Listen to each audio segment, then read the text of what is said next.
예수님 찬양 받으소서.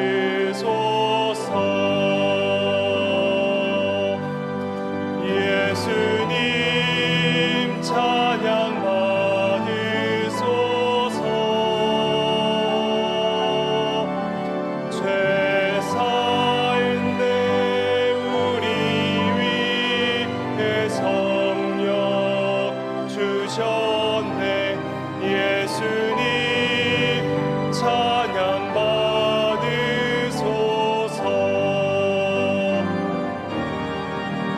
위로의 성령님이시여,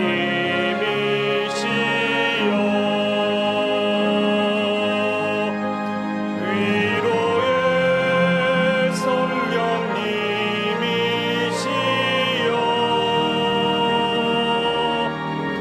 우리 안에 계셔서 늘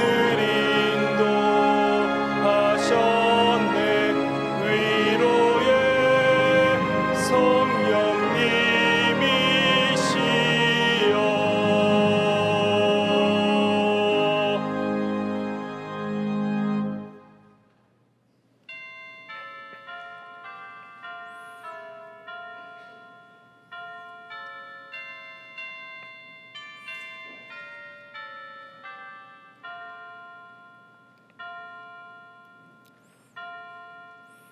주를 아는 자들에게 주의 인자하심을 계속 베푸시며 마음이 정직한 자에게 주의 공의를 베푸소서.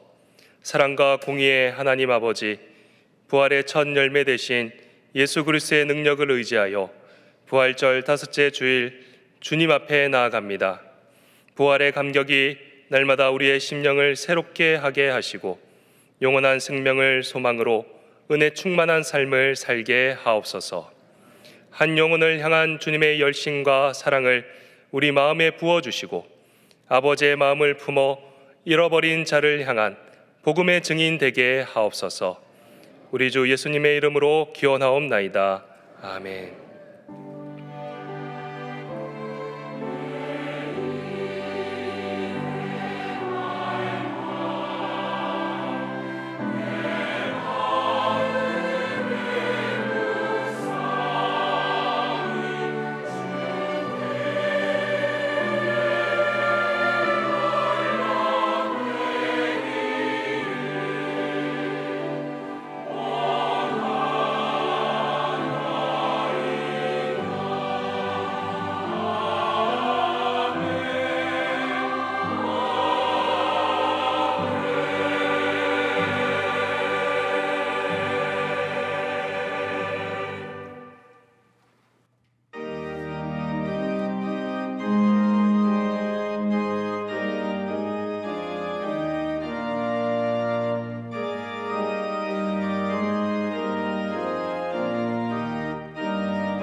지난 한 주간 우리의 삶을 돌아보며 침묵으로 참회의 기도를 드리겠습니다.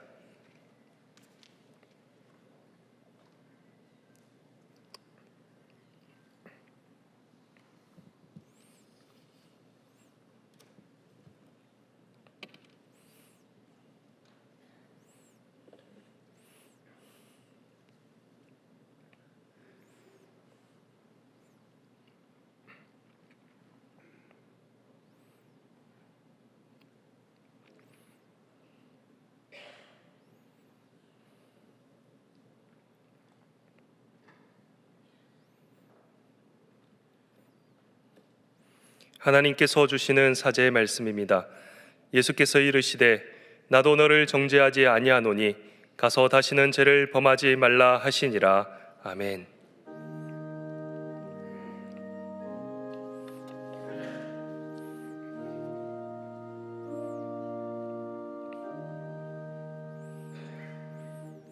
나는 전능하신 아버지 하나님 천지의 창조주를 믿습니다. 나는 그의 유일하신 아들 우리 주 예수 그리스도를 믿습니다. 그는 성령으로 잉태되어 동정녀 마리아에게서 나시고 본디오 빌라도에게 고난을 받아 십자가에 못 박혀 죽으시고 장사된 지 사흘 만에 죽은 자 가운데서 다시 살아나셨으며 하늘에 오르시어 전능하신 아버지 하나님 우편에 앉아 계시다가 거기로부터 살아있는 자와 죽은 자를 심판하러 오십니다. 나는 성령을 믿으며 거룩한 공교회와 성도의 교제와 죄를 용서받는 것과 몸의 부활과 영생을 믿습니다. 아멘.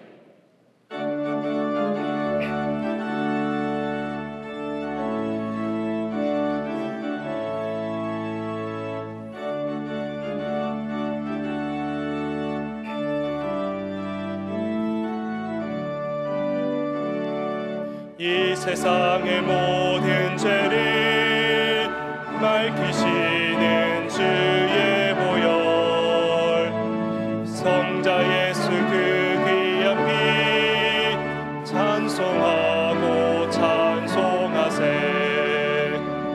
주님 앞을 멀리 떠나 길을 잃고 헤맬 때에 나의 뒤를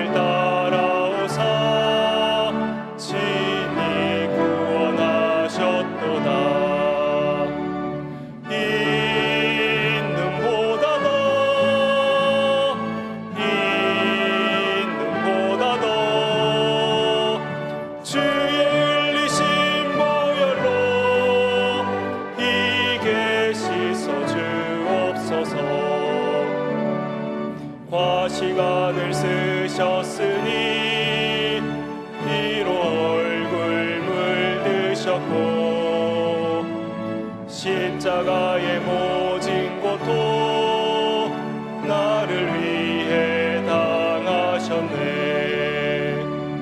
말로 영영할 수 없는 구세주의 구속하심 신사라 찬송하고 찬송하세. 있는 보다 더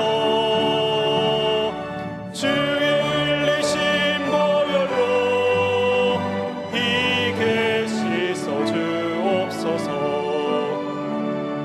아버지를 멀리 떠나 바른 길을 저버리고 여러 가지 죄악으로 주홍같이 되었으니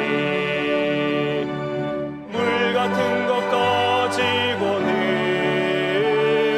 씻을 수가 주없네. 주여 귀한 몸의 피로 날 정결케 하옵소서. 있는 보다 더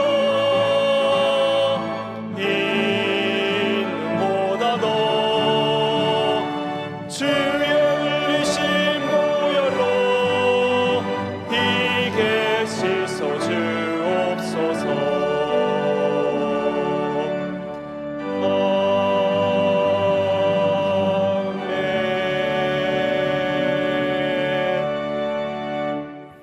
자막을 보시면서 함께 교회 공동기도를 드리겠습니다. 사랑의 하나님, 일본에서 사역하시는 백준영 박민자 선교사님의 전도 사역과 함께하시어 영혼 구원의 역사가 일어나고 계획한 모든 사역이 주님의 뜻 안에서 이루어지게 하옵소서. 오늘 진행되는 행복 나눔 축제를 통해 초대되는 한 영혼들이 하나님의 치유와 회복을 경험하게 하시고 믿음의 공동체에 정착할 수 있게 하옵소서. 경제난으로 취업의 어려움을 겪는 청년들의 마음이 낙심하지 않게 하시고 좋은 일터를 허락해 주셔서 삶의 현장을 믿음으로 살아가게 하옵소서. 담임 목사님의 가정과 사역을 축복하옵소서. 주여 우리를 불쌍히 여기소서. 주여 우리를 불쌍히 여기소서. 주여 우리를 불쌍히 여기소서. 이제는 나라와 작정한 한 영혼을 위하여 환우들을 위하여 기도를 드리겠습니다. 하나님 아버지, 이 나라를 위해서 기도 올려드립니다. 느껴지고 갈등이 있는 이 나라 하나 되게 하여 주시옵소서. 한마음 한뜻으로 주님을 섬기게 하여 주시고 귀한 하나님의 은혜가 넘쳐나는 나라 되게 하여 주시옵소서. 우리가 작정한 영혼들을 위해서 기도하오니 하나님 속히 주님 품으로 들어오게 하여 주시고 우리의 용기 있는 담대함을 허락하여 주시사 복음을 전하게 하여 주시옵소서. 하나분들의 영육에 강건함을 주시고 치유의 역사가 나타나게 하여 주시옵소서. 주님 함께 하실 줄 믿습니다.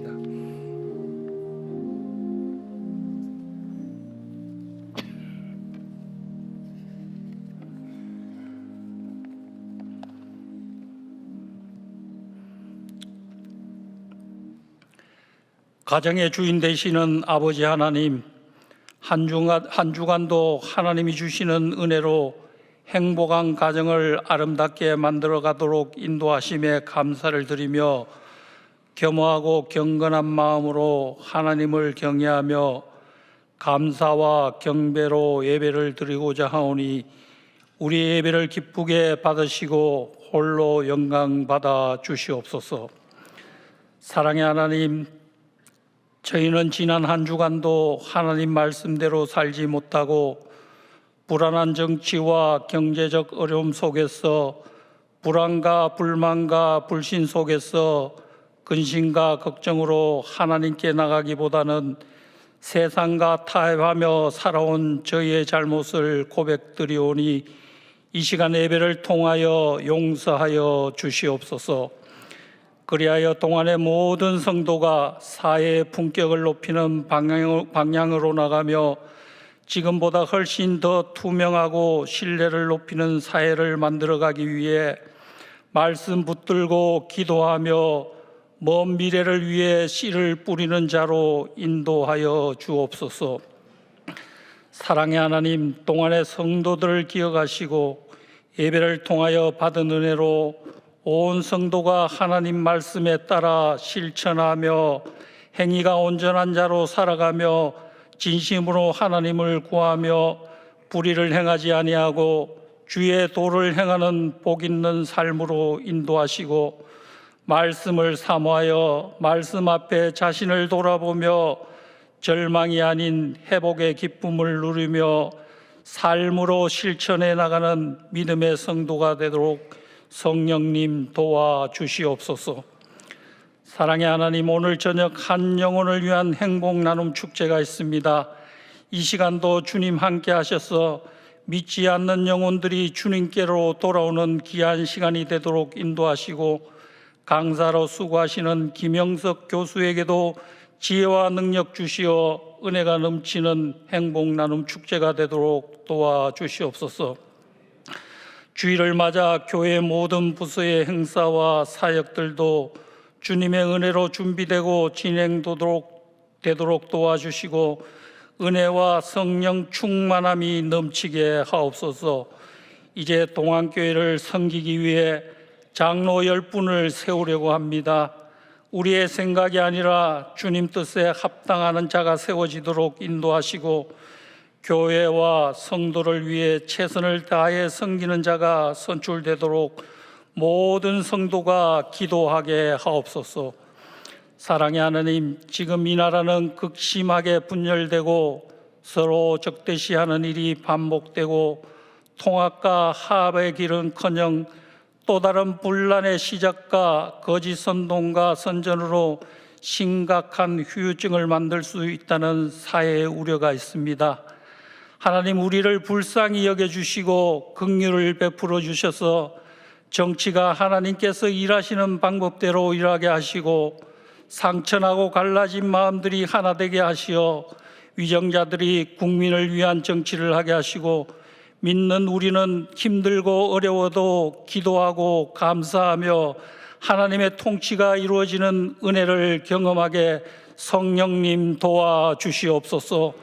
이 시간 말씀을 전하시는 김영준 목사님에게 성령 충만함을 주시어 들려지는 말씀으로 은혜가 넘치게 하시어 듣는 우리는 결단으로 이어지게 하옵소서. 김영준 목사님의 영육의 건강과 행복한 가정으로 지켜주시어 하나님의 사역을 감당하는 데 부족함이 없게 하시고 한국교회와 동안교회의 미래를 열어가는 주님의 기이한 도구로 쓰임받게 인도하여 주옵소서.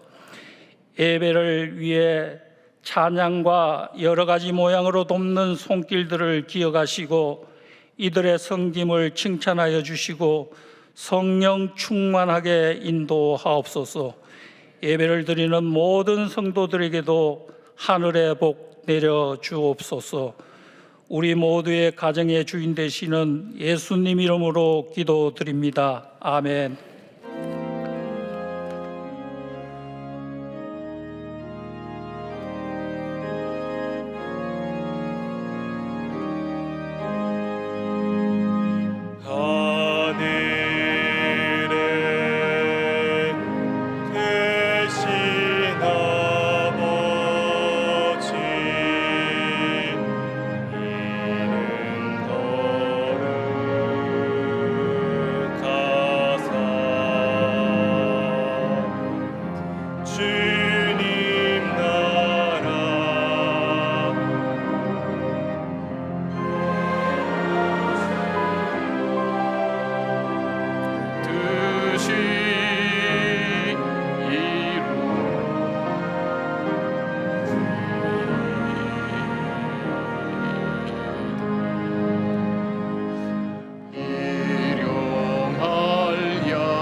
참 좋으신 하나님, 광야 같은 세상을 살아가는 주님의 자녀들이 삶의 현장에 머물러 있다가 주님의 부르심을 받고 예배 자리에 나와 함께 예배 드릴 수 있는 귀한 은혜 주신 것 감사를 드립니다. 세상의 많은 자리 중에 주님께 예배하는 이 복된 자리를 저희들이 허락해 주셨사오니 우리를 불러주신 주님께서 예수 그리스도의 보혈의 피로 우리를 씻어주시고 은혜의 보좌 앞에 담대히 나갈 수 있도록 하나님 붙들어 주시며 주를 만난 감격과 기쁨이 이 땅을 살아갈 때 용기와 힘이 되게 하시고 지혜가 되게 하시며 능력이 되게 하여 주시옵소서. 하나님, 여러 가지 인생을 살아가면서 겪는 일들 속에 기가 막힐 웅덩이와 수렁과 같은 억울하고 안타까운 일들, 해결할 방법이 없는 일들을 만나서 당황해하는 주님의 자녀들이 적지 않습니다. 아버지, 저분들에게 주님께서 길이 되신다고 말씀해 주셨사오니 나갈 길이 되어 주시고 진리가 되어 주신다고 말씀하셨사오니 인생의 바른 기준을 세우게 하시고 하나님, 주님께서 성령의 영으로 함께하여 주셔서 주님과 동행하며 믿음으로 걸어가는 복된 백성 될 수 있도록 함께하여 주시옵소서. 저는 하나님 여기 모인 한 분 한 분들의 삶과 그런 삶의 환경도 사정도 잘 알지 못하지만 성령님 주님께서는 다 아실 줄 압니다. 때를 따라 돕는 은혜를 베풀어 주시고 꼭 필요한 은혜로 채워주셔서 하나님의 은혜를 체험하며 주님으로 인하여 승리하며 하나님 다시금 소생케 되는 역사로 함께하여 주시옵소서. 질병으로 고통당하는 주님의 자녀들, 그 심령을 하나님 누가 알겠습니까? 우리 아버지가 알 수 있지 않습니까? 그들을 하나님 다시 회복시켜 주셔서 주의 전에서 함께 예배드리는 기쁨을 누리게 하여 주시고 이 땅에 하나님 주신 삶의 하나님 귀한 모든 환경 속에서 주님을 영화롭게 하며 복되게 하며 살아가는 삶이 되게 하시고 이 땅에서 주신 분복을 누리며 살아가기에 부족함이 없도록 하나님 붙들어 주시옵소서. 귀한 물질을 하나님 앞에 올려드립니다. 아버지, 물질이 생명을 살리는 데 쓰여지게 하여 주시고 물질을 드린 하나님의 자녀들 위해 하나님 생업의 현장과 자녀선들 위해 복과 은혜를 베풀어 주시오며 눈물로 드리는 하나님 예물 위에도 하나님 들어 응답하시고 역사하여 주시옵소서. 주님 홀로 영광 받으시고 주님 앞에 하나님 찬양하는 예배하는 모든 주님의 백성들 위해 주의 성령의 영으로 충만케 하여 주시옵소서. 예수님의 이름으로 기도드리옵나이다. 아멘.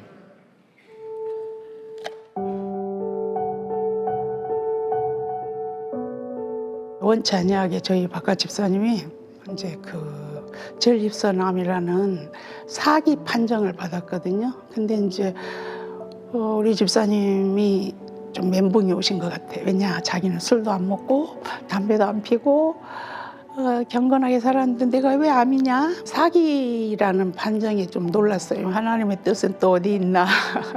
저희도 궁금해하면서 저도 이제는 세마포 준비를 해야 되나? 막 이런 생각을 하면서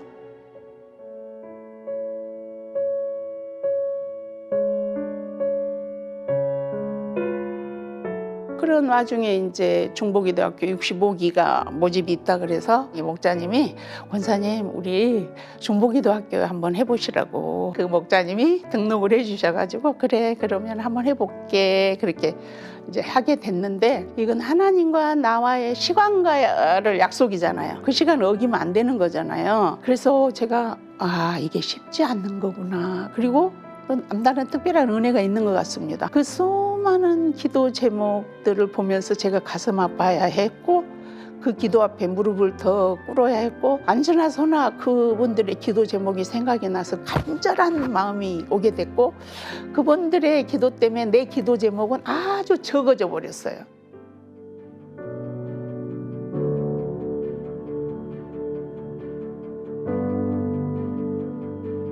이게 2024년 12월 저희가 18일 날 가서 MRI를 찍었던 것 같습니다. 근데 그때 선생님이 환하게 웃으시면서 1년 동안 수고 참 많이 하셨습니다. 원래 있던 암은 안 보이고 지금 뼈로 전이된 부분도 약간씩 좁아지고 있습니다. 그러니 조금만 더 참으세요. 이렇게 하시면서 수고하셨습니다. 막 그러시는 거예요. 너무 감사했죠. 제가 기도 제목이 10가지가 있었는데 많고 많지만 맨 마지막에 그렇게 썼습니다. 제가 세상 끝날 때까지 가족 모두가 평안하길 소원합니다 라고 썼어요. 그 1년 동안 엄청 불안했고 삶의 질이 떨어졌죠. 근데 우리 집사님이 암의 그 완치 판정을 듣고 난 이후에는 훌훌 털어버리시고 이제는 평안을 찾으셨어요.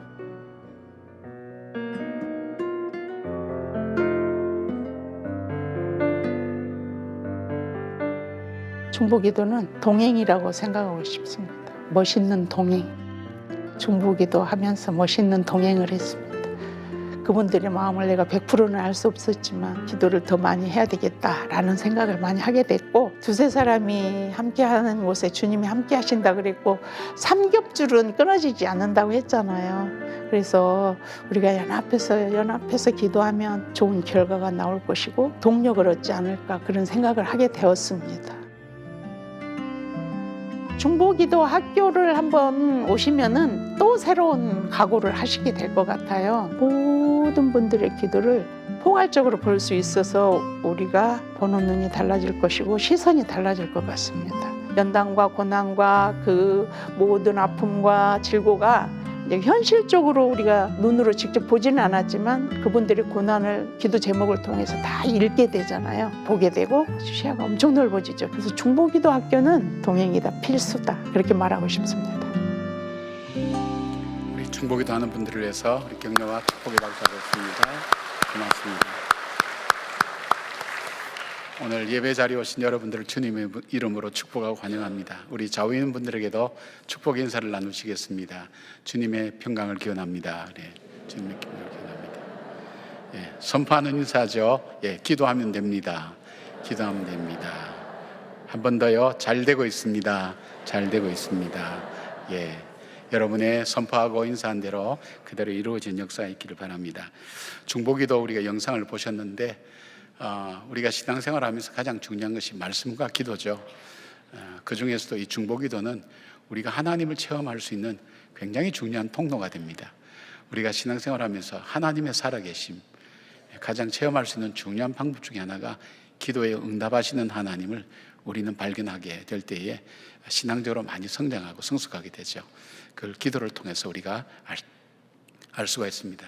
남의 기도를 했는데 어느새 내 삶이 달라지고 세상을 보는 관점도 달라지고 또 임하는 자세도 달라지는 그 축복을 얻게 됩니다. 그래서 여러분께서 중보기도 훈련을 아직 받지 않은 분들은 꼭 신청하셔서 함께 받으시고요. 또 훈련을 통해서 영적인 친구들도 많이 만나시고 또 한 번 받고 난 다음에 다시 영적으로 내가 다시 재충전해야 되겠다는 분들도 함께 참여해서 귀한 시간 가졌으면 좋겠습니다. 여러분께서 중보기도로 또 새로워지는 그런 삶이 되기를 부탁을 드립니다. 오늘 4부, 5부 예배는 연합예배로 우리 청년부와 대학부 중심의 예배인데 오늘 오시는 강사님이 여러분들도 꼭 들으실 수 있으면 좋겠다 생각합니다. 이분이 서울대 치의학대학원의 교수님으로 계시는데 이분이 자기가 과학자로서 정말 성경을 믿고 어떻게 자기 삶이 달라졌는지 그리고 충돌하는 세계관이라는 굉장히 두꺼우면서도 중요한 책을 번역을 하셨어요. 그 과정 속에서 얻었던 자기의 지혜와 지식들 나누게 됩니다. 우리가 신앙생활 따로 우리가 일반 생활 따로 그렇게 된 것이 아니라 내가 이 세상을 움직이는 힘이 무엇인가, 그 세상의 논리 속에 갇혀 있다가 자기도 모르게 그렇게 따라가다가 눈이 번쩍 뜨여진 거예요. 하나님의 말씀이, 하나님이 이 세상을 움직이고 계시고 창조하셨구나 하는 것을 깨닫고 난 다음에 책도 쓰시고 또 강연도 하시고 강의도 하시는 그런 분입니다. 귀한 분이죠. 여러분들도 1시 반에 오시면 함께 우리 청년들과 함께 기독교 세계관, 성경적 세계관을 여러분이 함께 들으실 수가 있습니다. 꼭 초청을 합니다. 그리고 오늘 저녁 예배는 5시에 드립니다. 행복 나눔 축제로 우리가 드리게 되는데 강사님이 우리 잘 아시는 김형석 교수님 106세죠. 우리 모두의 로망이죠. 그죠? 그렇게 오래 살고 아프지 않고 강연하고 다니시고 저술 활동하시고 대단한 분입니다. 그러니까 우리나라 근세 역사부터 현대까지 살아오신 분이에요. 몸으로 직접 체험하신 분이에요. 자기 인생의 4분의 1을 일제시대, 일제치하에서 살았다고 말씀하시는 것처럼 살아오면서 우리나라의 여러 가지 과정을 다 보셨어요. 그 과정 속에서 삶이라는 게 뭔지, 정말 인생이라는 게 어떤 것인지, 예수를 믿는다는 게 뭔지 그런 간증들을 아마 해주실 겁니다. 여러분께서 오늘 저녁에 이렇게 저기에 통에 이렇게 이름만 적어놓고 그러지 말고 꼭 한 분씩 좀 초청해서 같이 오셔서 같이 말씀을 듣고 은혜를 나누는 시간 되었으면 좋겠습니다. 몇 시라고요? 예, 5시입니다. 고맙습니다. 침묵하시는 분은 아시는데도 점잖해서 말씀을 안 하시는 걸로 그렇게 생각했습니다. 이런 분들이 꼭 오시더라고요. 그러니까 잘 하실 줄 믿습니다. 그리고 6월달 큐티 특별 새벽 기도를 하게 됩니다. 큐티 특별 새벽 기도는 이제 말씀을 어떻게 생활 속에서 이게 알아가는가 또 읽어나가는가 하는 것을 우리 교회 모든 교역자들이 매일 하루씩 돌아가면서 자기가 읽은 말씀과 또 은혜 받은 말씀을 함께 나누는 시간입니다. 그래서 성경을 이렇게도 보고 이렇게 묵상하는구나 하는 것을 훈련하는 거죠. 날도 이제 밝고 하니까 어둡진 않죠. 여러분 새벽에 나오시기가 좋을 겁니다. 나오셔서 함께 은혜 나누는 그런 시간 되셨으면 좋겠습니다. 그리고 그 큐티 기초반도 모집합니다. 여러분께서 말씀을 어떻게 묵상하고 나누는가 하는 것에 기초적인 것을 함께 훈련하고 또 가르쳐 드리고 소그룹으로 활동하는 그런 훈련입니다. 여러분께서 함께 하시면 좋겠습니다. 우리 나머지 교회 소식은 우리 영상을 통해서 함께 나누겠습니다. 무한 시절 지날 때 깊은 한숨 내쉴 때 그런 풍경 보시며 단식하는 분 있네. 고와 같이 너희를 버려두지 않으리. 내가 너희와 영원히 함께하리라. 성령이 오셨네. 성령이 오셨네. 내 주에 보내신 성령이 오셨네. 우리 인생 가운데 신이 찾아오셔서 그 나라 꿈꾸게 하시네.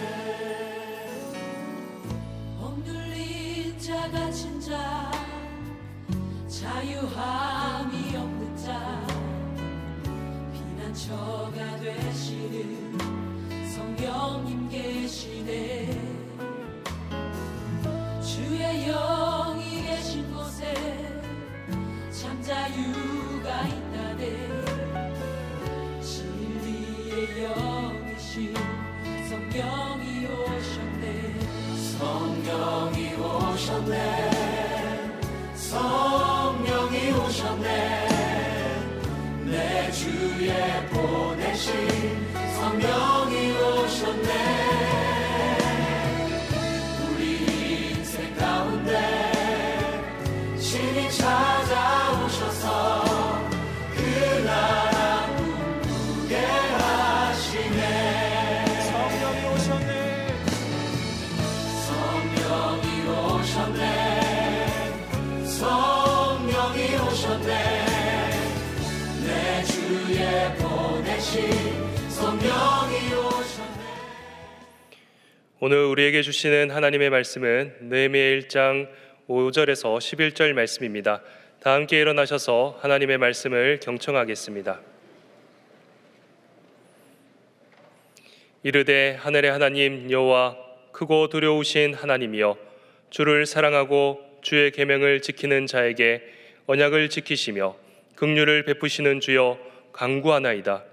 이제 종이 주의 종들인 이스라엘 자손을 위하여 주야로 기도하오며 우리 이스라엘 자손이 주께 범죄한 죄들을 자복하오니 주는 귀를 기울이시며 눈을 여시사 종의 기도를 들으시옵소서.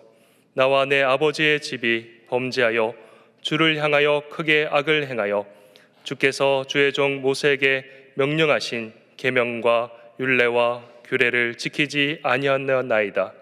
옛적에 주께서 주의 종 모세에게 명령하여 이르시되 만일 너희가 범죄하면 내가 너희를 여러 나라 가운데에 흩을 것이요 만일 내게로 돌아와 내 계명을 지켜 행하면 너희 쫓긴 자가 하늘 끝에 있을지라도 내가 거기서부터 그들을 모아 내 이름을 두려고 택한 곳에 돌아오게 하리라 하신 말씀을 이제 청하건대 기억하옵소서. 이들은 주께서 일찍이 큰 권능과 강한 손으로 구속하신 주의 종들이요 주의 백성이니이다. 주여 구하오니 귀를 기울이사 종의 기도와 주의 이름을 경외하기를 기뻐하는 종들의 기도를 들으시고 오늘 종이 형통하여 이 사람 앞에서 은혜를 입게 하옵소서. 하였나니 그때 내가 왕의 술 관원이 되었느니라. 이것은 하나님의 말씀입니다. 아멘.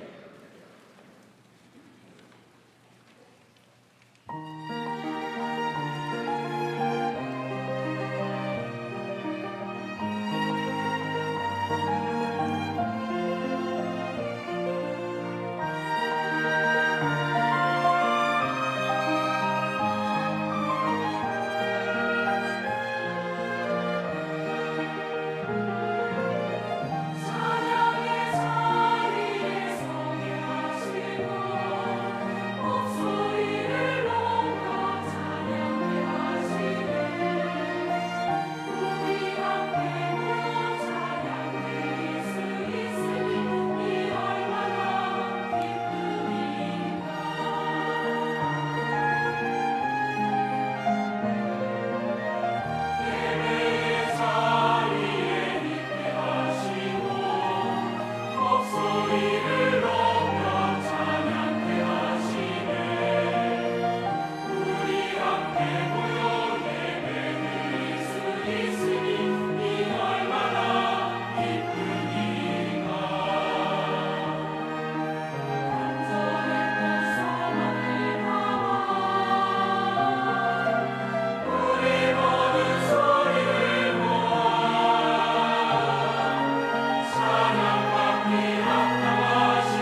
아멘.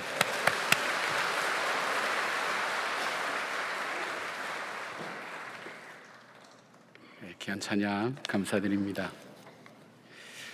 교회에 처음 부임하게 되면 오자마자 해야 될 일을 하지 않으면 목회하는 동안 평생 하지 못하는 일들이 있고요.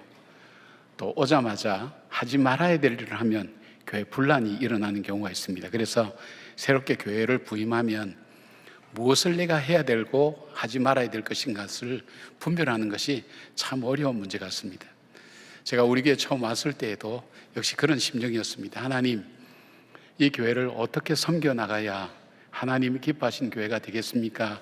그렇게 기도할 때에 하나님이 만나게 하신 분이 느헤미야라는 사람입니다. 이분 만나고 이분과 대화하고 말씀을 보면서 그래서 만든 것이 비전을 만들었습니다. 치유와 회복이 있는 교회, 성장 있는 교회, 삶의 유산을 물려주는 교회, 아름다운 유산을 물려주는 교회. 그리고 사명은 삶의 현장을 하나님 나라로. 그 당시에 삶의 현장을 하나님 나라로라는 이 주제를 쓰는 교회가 없었습니다. 선교의 개념에도 이런 부분이 알려지지 않았습니다. 하나님께서 이 느헤미야를 통해서 그런 비전과 사명을 허락해 주셨습니다. 느헤미야가 어떤 사람인가? 여러분 어떻게 일을 이루었는가 하면 이스라엘이 범죄함으로 바벨론에서 멸망당하죠. 주전 586년에 멸망을 당합니다. 그래서 성벽도 무너지고 성전도 무너지고 그래서 포로로 딱 끌려가면서 그들의 나라가 없어집니다. 이것이 황폐화됩니다.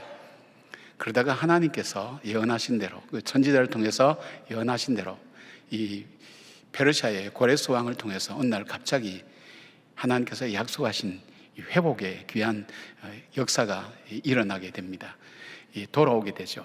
돌아와서 이 무너졌던 성전 70년 만에 다시 성전을 건축했습니다. 그런데 문제는 성벽과 이 성문을 세우는 일은 세우지를 못했어요.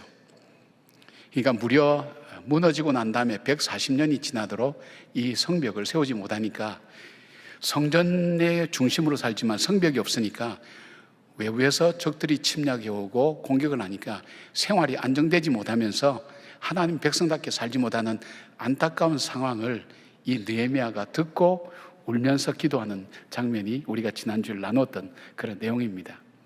자, 그런데 이 사람이 한 일이 뭘까요? 이 1400km 떨어진 먼 곳, 교통과 통신수단이 발달하지 않았던 그곳, 그 다음에 이민 3세입니다. 이민 3세. 그리고 높은 관직에 있던 사람이 어떻게 그 황폐한 땅, 그 예루살렘에 가서 주변의 방해와 내적인 외적인 어려움을 극복하고 그 성벽을 52일 만에 쌓게 되었습니다. 그리고 이스라엘 백성이 신앙적인 안정과 삶의 안정을 누리게 되는 큰 일을 행하게 되죠. 느헤미야에게 만약 묻는다면 당신이 어떻게 그런 큰 일을 할 수 있었습니까? 그렇게 물어본다면 오늘 1장의 말씀을 통해서 우리에게 느헤미야는 우리에게 이렇게 얘기할 겁니다. 기도였습니다. 기도였습니다. 기도로 시작했습니다. 그래서 느헤미야는 1장과 마지막 장 보면 기도로 시작하고 기도로 끝납니다. 그리고 그 위기와 어려운 순간순간에 느헤미야는 기도하는데 무려 12차례나 기도하면서 그 어려움을 극복하고 하나님의 인도함을 받게 되죠. 이 느헤미야서를 강의한 찰스 스윈돌 목사님이 느헤미야의 이 기도에 대해서 참 해석을 참 잘하셨어요. 느헤미야의 기도와 행동이 잘 어우러진 그런 삶의 결과가 바로 이런 결실을 낳았다고 얘기하면서 그의 기도가 영적 개혁을 이루는데 얼마나 중요한 역할을 했는지를 말하고 있습니다. 느헤미야 기도는 첫 번째로 하나님께서 일할 수 있도록 기도하는 이에게 참을성을 줍니다. 우리는 하나님이 일하기 전에 먼저 일을 해결하려고 할 때가 많은데 기도를 하면 하나님께서 행하실 때까지 기다릴 수 있는 마음을 줍니다. 둘째, 기도는 사물의 본질을 보게 합니다. 어떤 일을 행할 때에 본질이 아닌 부수적인 것을 보고 생명을 거는 일이 얼마나 많습니까? 지나고 나면 쓸데없는 일에 많은 에너지를 낭비했음을 깨닫게 됩니다. 그러나 기도하면 그 일의 본질이 무엇인지를 알게 됩니다. 셋째, 기도는 마음을 안정시켜 줍니다. 기도는 마음의 안정을 주고 평안 가운데 간구할 수 있도록 믿음을 더해 줍니다. 넷째, 기도는 믿음의 생명력을 더합니다.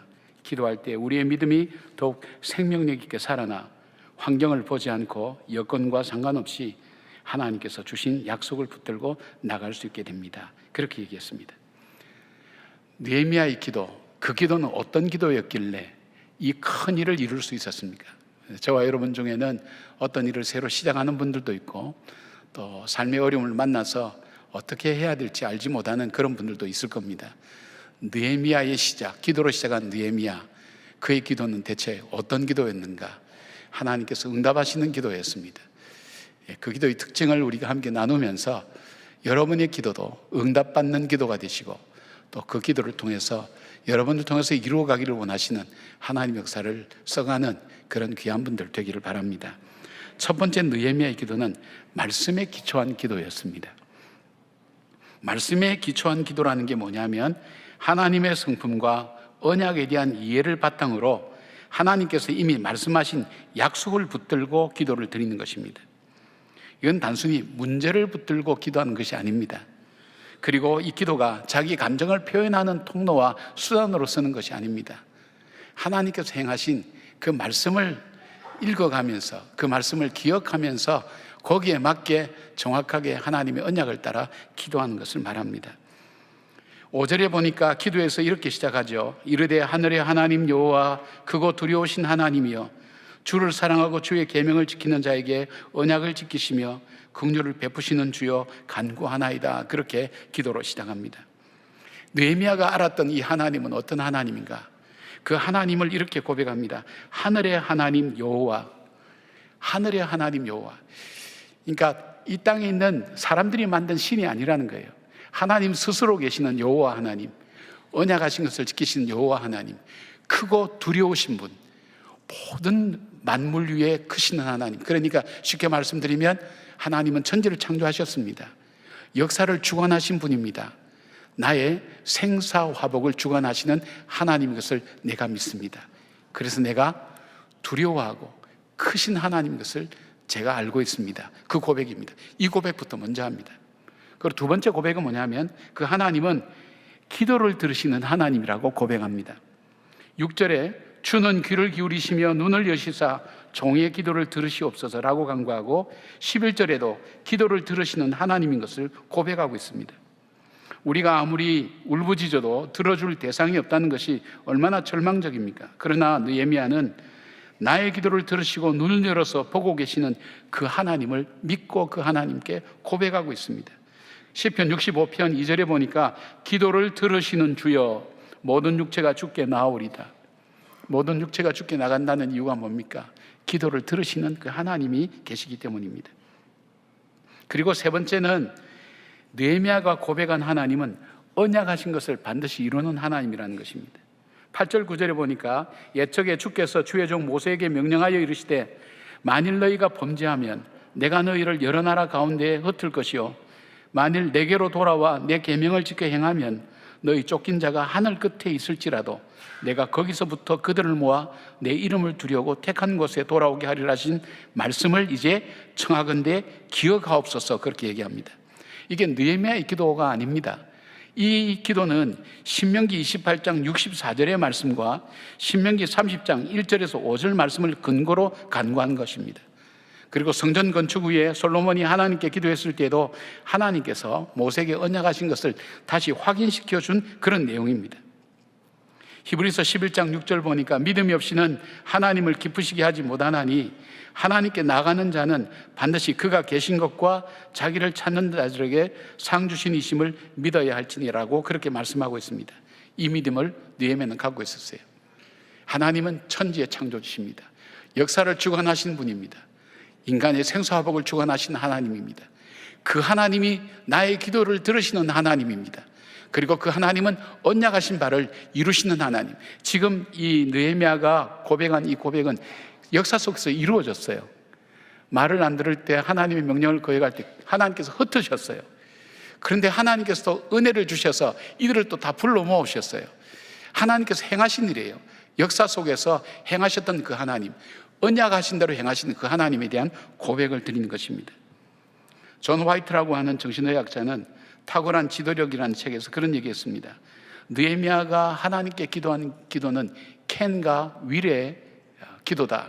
캔이라는 것은 하나님께서 다 이루어 주실 수 있는 능력이 있는 하나님, 그리고 자신이 간구하고 부르시는 것을 들어주실 의지를 가지신 윌의 하나님, 그 하나님께 기도한다는 것입니다. 여러분, 기도할 때에 하나님 말씀 붙들고 기도하는 것이 중요합니다. 왜냐하면 하나님 말씀은 모든 문제를 열어가는 하나님의 언약의 말씀이기 때문입니다. 제가 이 산부 예배 올라오기 전에 한 자매를 만났는데, 이 자매는 제가 주례에서 이제 결혼하고 자기 고향으로 이제 다시 돌아간다고 인사로 왔어요. 근데 이 자매를 보면서 생각이 났어요. 대학교 1학년 때부터 교회에서 이렇게 얼마나 열심히 봉사하는지, 내가 너를 주례에서 시집을 좀 보내야 되는데 어떡하냐, 그랬으면 좋겠다 그랬어요. 근데 어느 날, 시간이 지난 어느 날, 제가 그때는 외부로 이제 주례를 잘 안 나갈 때입니다. 지금도 여전히 그렇습니다만, 그때는 목사님 저 결혼해요. 주례해 주신다는 약속 알죠? 그렇지, 알지. 내가 주례해서 결혼해야지. 그러고 이제 그 다음 안 물어봤어요. 근데 뒤에 너 어디 사니? 이런가? 대전에서요. 여러분, 토요일 날 대전까지 내려가서 주례한다는 것은 참 이게 주일을 앞둔 목사 입장에서는 굉장히 부담스럽습니다. 그런데요, 이거는 정말 우리 보통 하는 말로 빼도 박도 못하게 잡힌 거예요. 목사님이 약속하셨잖아요. 꼼짝을 못 하겠더라고요. 우리가 기도할 때 우리가 문제를 붙들고 기도하고 내 감정을 붙들고 기도하고, 그것이 아니라 하나님이 먼저 우리에게 말씀해 주셨어요. 약속해 주신 그 약속을 붙들고, 하나님께서 이렇게 해 주신다고 약속했잖아요. 그 약속을 붙들고 기도할 때 하나님이 응답하실 수밖에 없다는 것입니다. 그러니까 우리가 기도할 때 여러분, 하나님 말씀 붙들고 기도하는 여러분들 되기를 바랍니다. 성경 다음으로 가장 많이 팔린 책이 존 버년의 철로 역정이라고 얘기하죠. 우리 인생을 살아가는 그 삶의 얘기를 우화적으로 구성을 해서 만든 이야기인데요, 철로 역정에 보면 그리스도인과 희망이라는 두 사람이 길을 가다가 절망이라는 거인에게 잡혀서 의혹의 성 깊은 감옥 속에 갇히게 됩니다. 빠져나갈 수 없는 막막한 현실에 놓이게 되죠. 절망이라는 거인은 그들을 때리고 굶기면서 스스로 목숨을 끊으라고 계속 강요합니다. 두 사람은 정말 매우 절망하고 낙심하게 됩니다. 이제 여기서 헤어나올 길은 없습니다. 주저앉는 것밖에 없습니다. 며칠 동안 괴로워하던 중에 이 그리스도인이 가슴속에 뭔가 있다는 것을 기억해 낸 거예요. 거기에 손을 넣어 보니까 자기가 올 때 받았던 열쇠가 있었어요. 이 열쇠를 가지고 감옥문을 여니까 열려요. 그리고 성문을 여니까 성문이 열려요. 그래서 그 의혹의 성을 빠져나왔어요. 절망의 거인을 벗어난 거예요. 이 열쇠가 바로 하나님 말씀이었습니다. 언약의 말씀을 붙들고 문제를 풀어갈 때에 절망에서 벗어나 천국을 향한 순례길을 계속 갈 수 있다는 이야기였습니다. 사랑하는 여러분, 우리의 현실이 절망스럽고 힘들 때에 문제를 바라보고 낙심하고 절망하기 이전에 우리가 하나님이 나에게 행하셨던, 말씀하셨던 약속의 말씀, 하나님 말씀 속에 있죠. 이 말씀 붙들고 하나하나 조목조목 우리가 좀 표현이 이상합니다만 따지듯이 하나님이 약속해 주셨잖아요. 이런 하나님이라고 말씀해 주셨잖아요. 하나님, 제 상황이 이래요. 제 형편이 이래요. 하나님 들어주세요. 약속하신 대로 이루어 주세요. 그렇게 하나님께 기도할 때에 기도의 지경도 넓어지고요, 또 깊이도 깊어질 뿐 아니라 하나님께서 나에게 주시는 말씀, 그리고 하나님이 열어가시는 삶의 길들을 우리는 분명히 체험하게 될 겁니다. 하나님 말씀을 따라서 기도하는 지혜로운 여러분, 응답받는 여러분 되기를 주님의 이름으로 축복합니다. 두 번째, 느헤미야의 기도가 응답받을 수 있던 것은 기도 응답의 장애물을 제거했어요. 6절에서 7절 보니까 이제 종이 주의 종들인 이스라엘 자손을 위하여 주야로 기도하오며 우리 이스라엘 자손이 주께 범죄한 죄들을 자복하오니 주는 귀를 기울이시며 눈을 여시사 종의 기도를 들으시옵소서. 나와 내 아버지 집이 범죄하여 주를 향하여 크게 악을 행하여 주께서 주의 종 모세에게 명령하신 계명과 율례를 지키지 아니하였나이다. 그렇게 고백합니다. 느헤미야는 하나님의 눈과 귀가 열려서 자기의 간구를 들어달라고 기도하면서도 하나님과 자기 사이에 있는 장애물을, 즉 죄를 고백합니다. 이스라엘의 비극이 죄로 인해서 일어났음을 인정합니다. 하나님께서 이스라엘에게 가르치고 명령하신 대로 살지 않았음을 회개하는 것, 그것이 바로 하나님과의 장애를 제거하는 것이라는 것을 그는 알았습니다. 여러분, 보통 기도를 많이 하시는 분들은 역사에 대해서 의식이 좀 약하다는 그런 선입견을 가질 수가 있어요. 기도를 많이 하신 분들은 역사, 현실을 분석하고 경제, 정치, 역사 이런 부분에 좀 약한 것 같다고 제가 편견인지 모르겠어요. 그런 생각 많이 하죠. 무슨 소리냐? 무조건 믿어. 그렇게 하면서 기도하죠. 그 다음에 역사를 또 많이 알고 여러 가지 분석을 잘하는 분들은 기도가 약해요. 그런 어떤 장단점이 있어요. 근데 오늘 이 느헤미야는 한번 보십시오. 그가 술 맡은 관원이라 그랬거든요. 술 맡은 관원이라 그러면 우리가 이야기하는 뭡니까? 요즘 이 술 따라주는 사람이든가 술 맛을 보는 사람이나 기미상궁 같은 그 역할 이상이에요. 왕이 자기 생명을 맡겨놓고 이 신임하는 사람이에요. 그러니까 이 왕하고 대화할 수 있는 실력과 지성을 가진 사람이에요. 그러니까 고대 근동에 가장 발전했던 나라인 이 페르시아의 역사와 정치와 문화와 사회와 경제와 이 모든 것에 박시간 지식을 갖고 있는 사람이에요. 그런 이 느헤미야가 자기 조국 이스라엘이 왜 망했느냐 하는 분석을 못 하겠어요, 여러분? 경제적으로는 그랬고 외교적으로는 그랬고 정치적으로는 이런 문제 때문에 나라가 망했다고 얘기할 것 같은데 그렇게 하지 않고 그냥 핵심을 붙여봤어요. 그 망한 이유가 죄 때문이라는 것. 왜냐하면 그는 하나님이 함께 하시면, 하나님이 광야에서도 인도하시고 먹이시고 보호하셨던 그 하나님이 함께 하시면 주변에 열강이 아무리 공격이 와도 하나님이 지키시고 보호하시는데, 바로 그 하나님을 떠나고 하나님 명령을 어기고 하나님 말씀 듣지 않고 마음대로 살았던 바로 그 죄 때문에 자기들이 쫓겨와서 이 포로 생활을 한다는 것을 그는 분석해냈어요. 탁월하죠. 핵심 원인을 발견한 거예요. 이게 느헤미야만 그런 게 아니에요. 페르시아에서 이 총리 대신을 지낸 다니엘의 기도에 봐도 마찬가지예요. 다니엘이 총리 대신을 지냈다면 고대 근동의 역사와 그리고 사회 돌아가는 것, 각 나라의 문화 이런 것에 있어서 정통한 사람이에요. 그런데 그가 다니엘서 9장 5절 6절에 이렇게 기도합니다. 우리는 이미 범죄하여 패역하며 행악하며 반역하여 주의 법도와 규례를 떠나싸우며 우리가 또 주의 종 선지자들이 주의 이름으로 우리의 열왕과 우리의 방백과 열조와 온 국민에게 말씀하신 것을 듣지 아니하였나이다. 그렇게 기도하고 있어요. 여러분, 기도 응답이 되지 않을 때에 다양한 이유와 원인이 있을 거예요. 그러나 우선적인 것은 하나님과의 관계를 먼저 점검하시고요. 하나님께서 내 기도를 듣기에 방해되는 것이 있는지를 여러분 먼저 찾으셔야 돼요. 이사야 59장 2절 보니까 이 말씀이 있어요. 오직 너희 죄악이 너희와 너희 하나님 사이를 갈라놓았고 너희 죄가 그의 얼굴을 가리워서 너희에게서 듣지 않으시게 함이니라고 그렇게 말씀하고 있어요. 그런데 느헤미야의 회개에 우리가 눈여겨보아야 될 부분이 있어요. 그 뭐냐면, 하나님, 정말 하나님 말씀을 안 듣던 저 인간들 때문에 우리나라가 이런 어려움을 겪게 되었습니다. 그렇게 기도하지 않았어요. 바로 느헤미야는 나와 아버지 집이 죄를 범했다 그랬어요. 이건 생각해 볼 문제예요. 모든 이스라엘 백성이 다 범죄하지 않았어요. 하나님 남겨진 자들이 있다 그랬어요. 그러면 그들은 뭐라 생각할까요? 저 죄인들 때문에 우리나라가 망하게 되었다고 얘기할 것 아니에요. 그 속에는 뭐가 있어요? 나와 아버지 집이 죄를 범했다는 것은 내 조상들과 내 이웃들과 이 모든 것이 나의 죄 때문입니다고 그 죄를 나의 죄로 여기고 하나님께 회개하는 거예요. 이렇게 될 때 어떤 일이 일어나는가 하면, 이렇게 될 때 원망하고 미워하는 마음이 없습니다. 누구 때문에 우리가 이렇게 어려움을 겪는다, 너 때문에 그렇다 그러면 기도하는 마음속에 무슨 마음이 들어가요? 나누어지고 분열하고 다투는 그런 일들이 이루어지는 거예요. 이것이 이 느헤미야만 그런 게 아니고 다니엘도 마찬가지고요.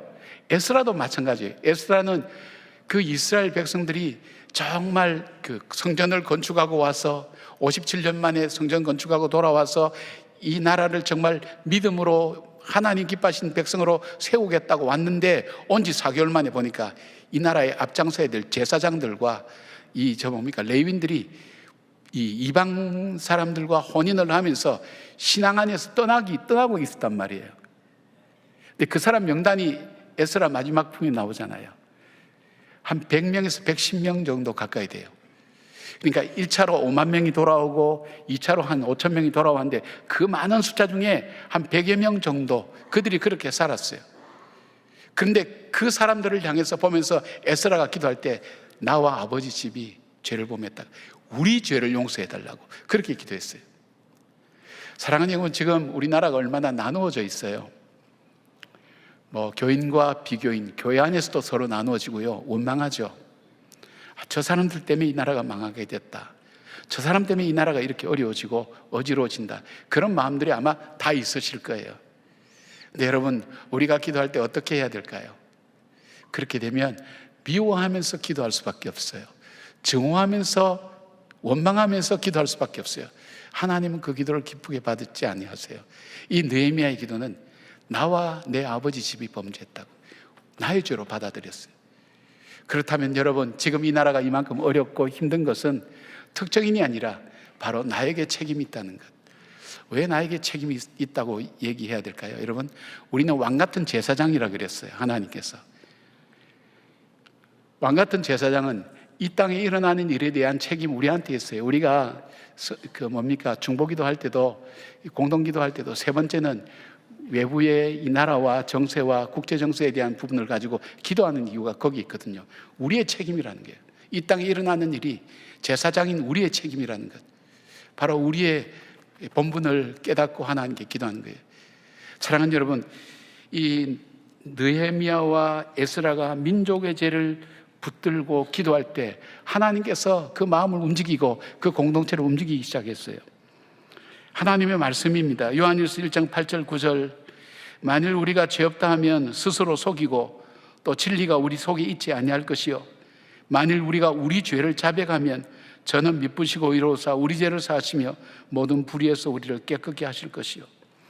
응답받는 기도, 그것은 바로 하나님과 나 사이에 응답되지 못할 죄의 방해물이 있다는 것을 빨리 발견하는 여러분들 되기를 바랍니다.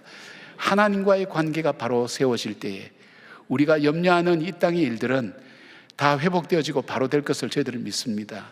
하나님께서 그렇게 해주실 겁니다. 왜냐하면 광야를 통해서도 하나님 보여주셨고, 다윗의 고백을 통해서 하나님 인도하시고 하나님 보호하시고 하나님이 공급해 주신 삶을 살았다고 그렇게 고백한 것을 보면 하나님 우리에게 그렇게 형통한 삶을 살 수 있도록 하실 분인데, 그 하나님과 나 사이에 죄가 가리워져서 우리가 주의 얼굴을 보지 못하고 또 주님과 나 사이의 관계가 멀어져서 기도하여도 응답하지 않는다는 것 우리가 기억하시면서, 나와 하나님과의 관계 속에 나에게 무슨 문제가 있는지, 무슨 죄가 있는지, 그리고 그 죄를 원망하는 데 쓰지 말고 나와 내 아버지 집이 범죄했다고 함께 끌어안고 기도하는 정말 제사장다운 기도를 하는 저와 여러분 되기를 바랍니다.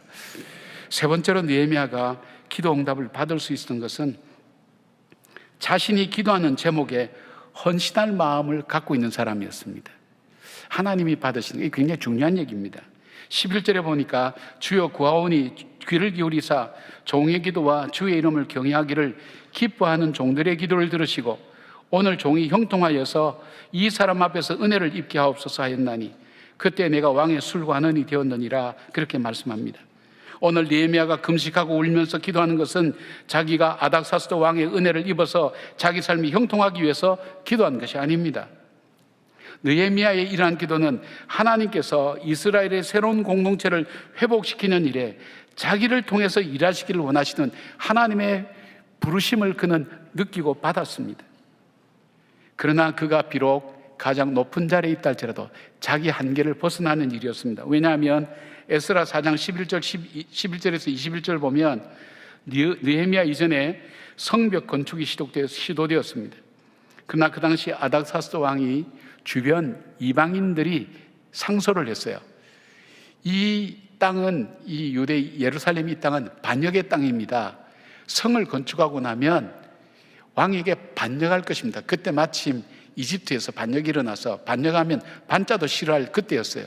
반역을 일으킬 것입니다. 그리고 고대 제국의 군주들이 신경 쓰는 것은 세금이었어요. 이들이 성을 세우면 반역해서 세금도 내지 않고 왕을 대적할 것입니다 하는 그 상소문을 보낼 때 과연 역사를 보니까 이곳이 반역의 땅이거든요. 그래서 성 건축을 중단하라고 조서를 내렸어요. 근데 여러분 아시다시피 페르시아에는 왕이 한번 내린 조서는 취소할 수가 없어요. 변경할 수가 없어요. 그래서 에스더를 보면 그렇잖아요. 유대인들을 다 죽이라고 그렇게 했는데 그걸 변경할 수 없으니까 어떻게 했어요? 유대인들에게 대항하고 저항할 수 있는 다시 제2차 조서를 내는 거예요. 그 자체를 번복하지는 못하는 거예요. 그런데 이미 조서가 내린 거기에 에스더 보고 왕에게 나가라고 얘기하니까 어떻게 합니까? 그 전 왕후는 왕이 부르는데 오지 않았다고 폐위가 됐기 때문에 정말 자기 목숨이 어떻게 될지 모르는 거예요. 그럴 때 에스더가 그러잖아요. 내가 이때를 위하여 하나님께서 왕으로 세운 것이 아니겠느냐고. 그렇게 말하는 모르드게의 말을 듣고 내가 죽음을 각오하고 죽으면 죽으리다 하고 내가 왕에게 나가겠다는 거예요. 그만큼 어려운 거예요. 그런데 이 아다사스다 왕의 조서를 통해서 이미 성 건축하는 걸 막아놓은 것을 누가 어떻게 변화를 시켰냐고요. 할 수 없어요. 자기 힘으로 할 수 없어요. 그래서 하나님께 도움을 구하는 겁니다. 하나님, 제가 왕의 은혜를 입게 해달라고 간구하는 것입니다. 왕을 가장 가까이서 자주 만나고 왕의 마음을 움직일 수 있는 사람이 자기밖에 없다는 것을 알고 하나님 이 일을 제가 감당하기를 원합니다 하는 마음 가지고 그렇게 하기 위해서 하나님 내가 왕의 은혜를 입게 해달라고. 이 이야기는요, 자기가 이 이야기를 끝낼 때마다 죽음을 각오하지 않으면 꺼낼 수 없는 그런 불가항력적인 문제이기 때문입니다. 제가 아는 어떤 권사님의 간증입니다. 이 교회는요, 여전도의 회장을 서로 안 하려고 싸우는 교회라는 겁니다. 매년 연말만 되면 교회가 분란을 겪는다 그래요. 누구를 추천하면 왜 나를 추천했냐고 그래서 짜증을 내면서 싸운다는 거예요. 계속 그것 때문에 연말만 되면 분란이 일어나니까 덕도 안 되고 교회가 시끄럽고 하여튼 어렵다는 거예요. 특히 여자분들 싸우면 말로서 싸우기 때문에 교회가 얼마나 시끄럽습니까? 그죠? 그러니까 평안한 날이 없어서 이 권사님이 이 모습을 보면서 덕이 안 된다 생각해서 하나님, 우리 교회가 평안하기를 원합니다. 그리고 좋은 일꾼이 세워져서 바로 이런 어떤 분위기가 없어지게 하시고 하나님 정말 하나님께서 함께 해주십시오. 그렇게 기도를 했답니다. 기도할 수밖에 없죠. 그렇게 기도하면 많을 거예요. 그래도 뭐 그 문제가 없어지는데 어느 날 기도하는데 너가 하면 어떻냐? 하나님 나 못합니다. 왜냐하면 이분은 계속 일을 하고 있었어요. 일을 해서 평일날 비울 수가 없어요. 회장하면 교회 모든 행사 다 나와야 되잖아요. 또 음식 준비해야 되죠. 무슨 체육대회 하면 음식도 준비해야 되죠. 다 해야 되잖아요. 저는 평일날 비울 수가 없어요. 사업 때문에 비우지 못합니다. 그리고 저는 여전도회를 한 번도 안 해봤기 때문에 어떻게 해야 될지, 규모를 어떻게 해야 될지 그것도 모릅니다. 저는 못합니다. 그런데 하나님께서 계속 재촉하시는 거예요. 마음속에. 하나님 하긴 하겠는데 하나님 도와달라고. 막상 그렇게 맡았어요. 그러니까 조용해졌죠. 맡았는데 이제 행사나 이런 것이 일어날 때 자기는 일을 모르는 거예요. 어떻게 해야 될지. 뜻밖의 사람들이 나타나서 도와주기 시작하는 거예요. 그리고 결과가 너무 좋은 거예요. 그러니까 너무 기뻐하는 거예요. 교인들이 기뻐하는 거예요. 시끄럽던 교회가 조용해졌어요. 평안해졌어요. 그리고 교회 속에서 이 좋은 영향력이 서로 퍼져나가면서 주의 일을 해야 되겠다. 하나님을 해야 되겠다. 서로 자원하는 마음들도 사람들 속에 많이 생겼어요. 근데 이 권사님 표현이 뭐냐면 나는 아무것도 모르고 못하는데 내가 하나님께 이 일을 두고 기도하고 순종하기로 내가 결단하고 이 일을 맡았는데 하나님께서 도우시는 것을 보게 된다는 거예요. 그리고 또 하나는 나는 이 교회 일 때문에 바빠서 돌보지 못했는데 사업도 자녀들도 하나님께서 가정을 평안하게 하시는 것을 자기는 체험했다고 그런 고백을 합니다. 사랑하는 여러분, 이게 참 중요하죠. 여러분에게 한 가지 권고의 말씀을 드리겠습니다. 우리가 가정을 위해서 기도한다고 그럴 때에 보통 자녀들 위해서 기도를 많이 하죠. 기도를 많이 하는데 기도하는 것으로 끝나는 분들이 많아요. 그런데 그 기도에 내가 어떻게 헌신할 것인가 하는 결단이 들어가야 돼요. 하나님께서 그 기도를 귀하게 여기세요. 내가 자녀를 위해서 기도할 때 저 자녀를 위해서 무엇을 할 것인지 그것도 찾아야 되는 거예요. 예를 들면 자녀가 뭐 맨날 게임만 하고 또 뭐 어디 놀러나 다니고 뭐 이렇게 되면 그때마다 이 자녀에게 짜증내고 속도 상하고 기분 나쁜 표정도 지었는데 자기가 헌신하는 거예요. 예를 들면요, 이런 예가 있어서 말씀드린 거예요. 자기가 하루에 한 번은 꼭 칭찬하기로 마음을 먹었대요. 정말 내키지 않지만 그 뭐 몇 번 그날에 딱 한 번만 칭찬하기로 마음을 먹었대요.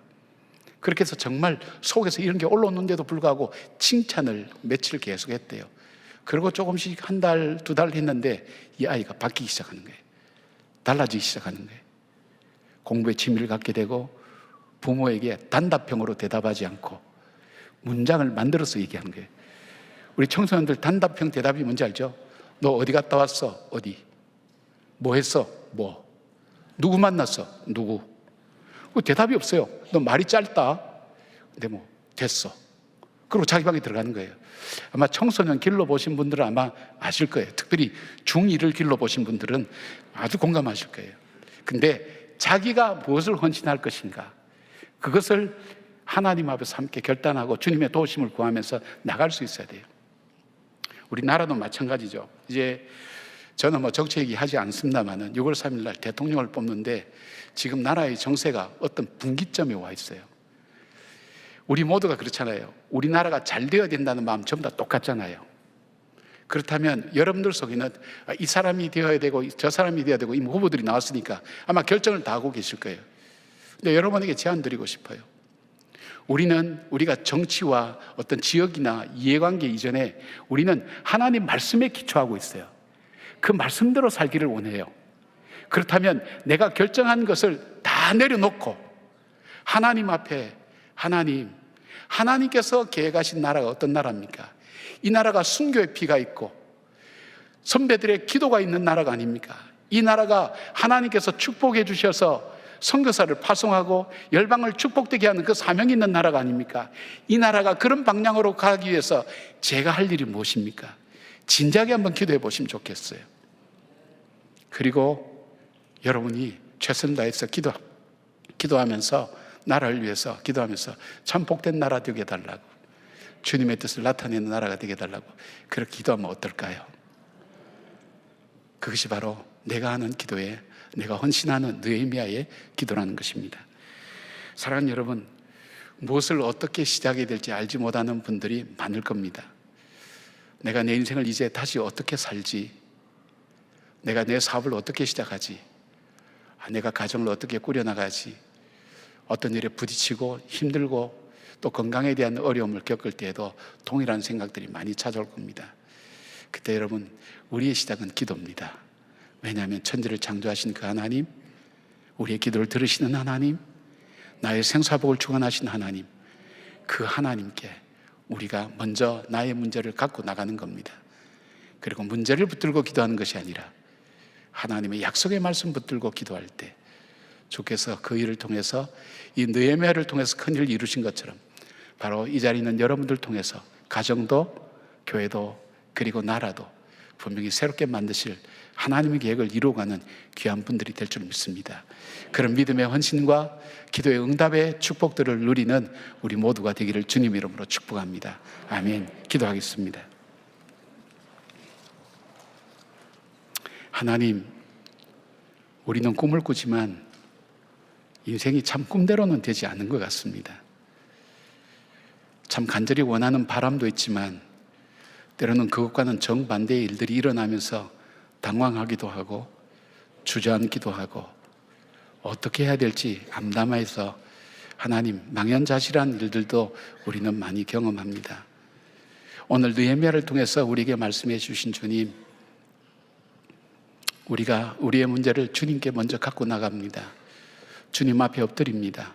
문제가 아니라 우리에게 언약해 주신 그 약속의 말씀 붙들고 하나님께 기도합니다.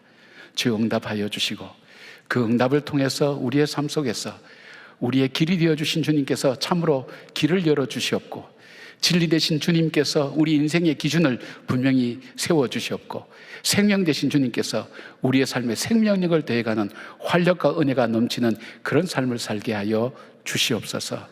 이 나라와 이 민족과 우리의 가정을 지켜주시고 보호하여 주시며 주님이 이 민족이 열방을 향해 축복의 통로로 쓰임받는 귀한 복된 나라가 될 수 있도록 붙들어 주시옵소서.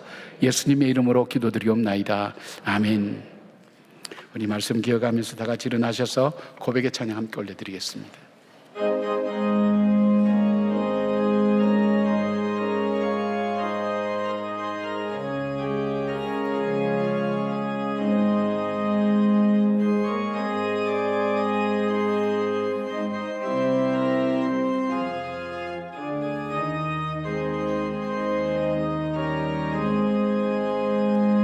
주여 지난 밤 내 꿈에 매였으니 그 꿈 이루어 주옵소서.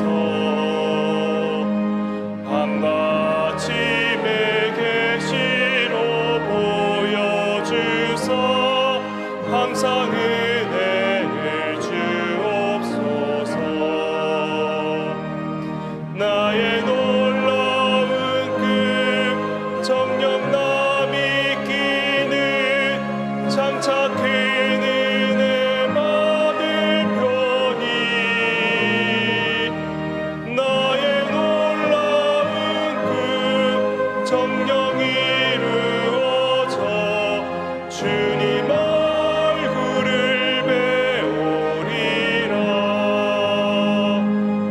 만개롭고 아파서 낙심될 때 내게 소망을 주셨으며 내가 영광의 주님을 바라보니 앞길 환하게 보이도다. 나의 놀라운 꿈 정령남이 끼는 장차 큰 은혜 받을 편이 나의 놀라운 꿈 정령이 이루어져 주님 얼굴을 배우리라. 세상 풍조는 나날이 변하여도 나는 내 믿음 지키리니. 인생 살다가 죽음이 꿈 같으나 오직 내 꿈은 참되리라. 나의 놀라운 꿈 정령남이 끼는 장차 큰 은혜 받을 편이 나의 놀라운 꿈 정령이 이루어져 주님 얼굴을 배우리라. 오리달의 말씀을 함께 선포하시겠습니다. 오직 여호와를 앙망하는 자는 새 힘을 얻으리니 독수리가 날개치며 올라감 같을 것이요 다른 박질하여도 곤비하지 아니하겠고 걸어가도 피곤하지 아니하리로다. 아멘. 아버지 하나님, 참 어려운 분들이 참 많이 있습니다. 사업했던 부분들을 접어야 되고 망연자실해서 무엇으로 먹고 살고 가족들을 먹여 살려야 될지 염려하는 분들도 많고, 또 자녀들이 참 바로 자라지 않는 모습을 바라보며 낙심하는 부모들도 많고, 무엇부터 어떻게 시작해야 될지 알지 못하는 일들이 이 땅을 살아갈 때 참 많습니다. 한 번도 가보지 않는 우리의 인생길, 하나님 무엇이 우리를 기다리고 있을지 알지 못하는 두려움과 불안한 마음으로 살아가는 것이 우리의 삶입니다. 그러기에 우리는 흔들릴 수밖에 없고 때로는 무너질 수밖에 없습니다. 예루살렘에 무너진 성벽처럼 우리 마음이 무너지고 우리의 삶이 무너져서 어떻게 이것을 세워나가야 될지 알지 못할 때 오늘 느헤미야를 통해서 주신 하나님 말씀을 바라보게 하시고 기도로 시작해서 기도로 마친 느헤미야처럼 우리가 다른 것 다 잃어버린다 할지라도 기도의 자리를 꼭 지킬 수 있도록 도와주시고, 광야에서도 우리로 하여금 보호하시고 공급하시고 인도하셨던 그 하나님 다시 붙들고 언약하신 바를 이루시는 그 하나님을 의지하며 다시금 새롭게 시작할 수 있도록 하나님 붙들어 주시기를 원합니다. 낙담과 절망의 자리에서 일어나게 하시고 다시 소망으로 한 걸음 한 걸음 내딜 때 길 대신 주님께서 여는 길을 따라가기에 부족함이 없도록 도와주시옵고, 진리 대신 주님께서 우리의 삶의 기준이 되어주시고, 생명 대신 주님께서 새로운 활력과 희망을 부어 주시옵소서. 이제는 우리 주 예수 그리스도의 은혜와 우리 하나님 아버지의 크고 놀라운 사랑과 성령님의 감화 감동하심이 느헤미야처럼 나에게 주어진 귀한 일들 앞에 기도함으로 시작하고 기도함으로 마무리하는 믿음의 사람으로 살기로 다짐하는 주의 모든 백성들 머리 위에, 이 나라와 이 민족 위에 지금부터 영까지 함께 하시기를 간절히 축원하옵나이다. 아멘.